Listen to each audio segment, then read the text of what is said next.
Toda a minha trajetória, uma coisa sempre foi nítido, sempre foi notório, tá?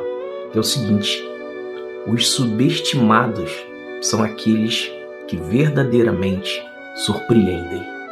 Então, se você está sendo subestimado, meu querido, tenha certeza que você irá surpreender.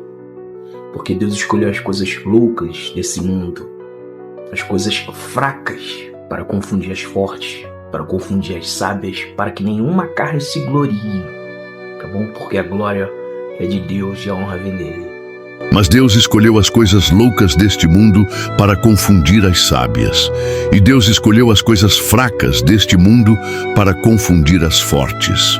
E Deus escolheu as coisas vis deste mundo, e as desprezíveis, e as que não são, para aniquilar as que são, para que nenhuma carne se glorie perante ele.